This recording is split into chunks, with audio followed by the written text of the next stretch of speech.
Up the noise. Before any practice, you need to clear the sensory field. Turn off external stimuli, bright lights, notifications, music with lyrics. What you are about to access doesn't enter through distraction. It enters through resonance. Choose a neutral space. It doesn't have to be sacred, but it must be silent. And not just silence in sound, but in intention. Step 2. Assume the posture of the transmitter. It's not about sitting like a monk.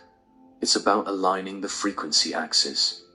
Keep your spine upright, chin gently parallel to the ground, hands resting on your lower belly. The body is not passive in this process. It is the channel. If your spine is collapsed, the field doesn't circulate. If your head feels heavy, the mind takes control. And here, it's the vibration that leads. Step 3. Set the intention without words. Don't visualize sentences. Don't repeat wishes. Before you breathe, simply feel what you want as a vibration. What would the frequency of stability feel like? Of freedom, of abundance.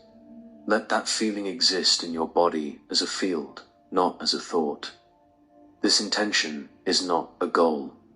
It is a vibration that comes before the practice. When your body is already vibrating what it wants to emit, the breath simply guides it. This is where true neuroquantum preparation begins. Not with effort, but with internal order. And when that order sets in, the field listens. Now that the body is receptive, it's time to activate quaternary breathing, but not as a mechanical exercise.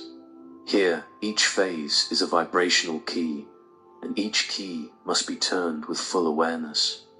Cycle 1. Inhale for seconds. Draw the air in gently through your nose. Don't force it. Don't amplify it. Just receive it. As the air enters, feel that you are summoning frequency.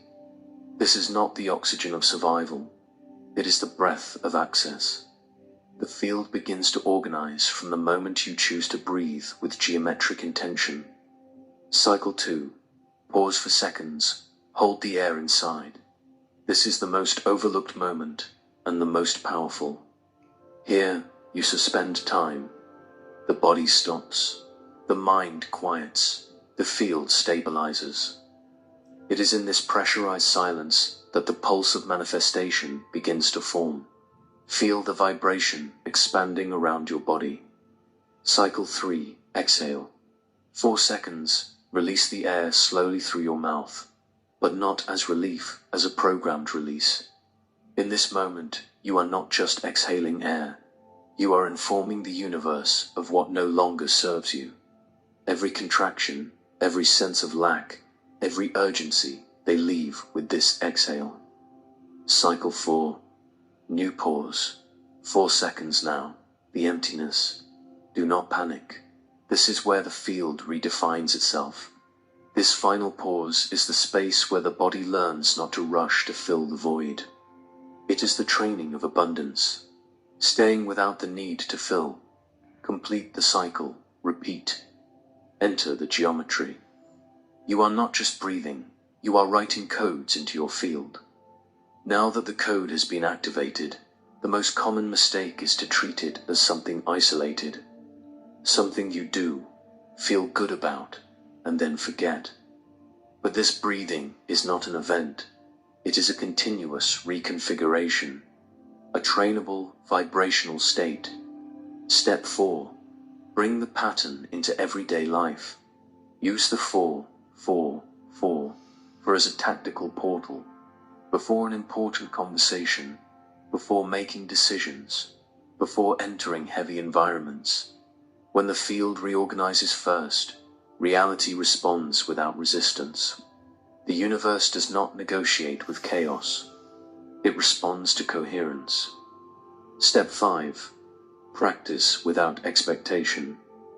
Don't wait to feel something. Don't look for mystical sensations or external signs. True manifestation happens when the body enters a state of consistent emission. You are training a new electromagnetic pattern, and that requires silent repetition, not a spectacle. Transformation may feel slow to the ego, but it is immediate to the field. With each breathing cycle, there is less noise, less urgency, more command, more presence. And presence, in this realm, is power. Start with 3 minutes a day. Then, 5. Not because of the duration, but because of the depth. Each cycle of quaternary breathing is a vibrational writing. A silent sentence your field sends to the greater field, and what is emitted in coherence returns in form. You no longer need to force reality. You simply need to learn to be. Silas was the kind of person who carried much more than he showed. He spoke calmly. His gaze was serene, but inside his field was a war. It wasn't a lack of faith. It was an excess of effort. Every time something didn't flow, he tried harder. More meditation, more focus, more intention. But it seemed like the universe wasn't listening. And the more he tried to manifest, the more reality seemed to close in. Until one day, in a casual conversation with an old therapist, he heard something he never forgot. Maybe you're shouting when only silence can be heard. That night, Silas didn't perform any rituals. He just sat and breathed, without seeking anything, without waiting for signs. He simply breathed in the rhythm he had just learned, for seconds to enter, for to be silent, for to release, for to trust. In the first few days, nothing happened, but the field, noticed. He began to sleep better. The tension in his shoulders eased. His mind stopped running in circles. And then the synchronicities came. Small opportunities, words that made sense, unexpected invitations. Nothing spectacular, everything deeply aligned. It wasn't magic, it was coherence.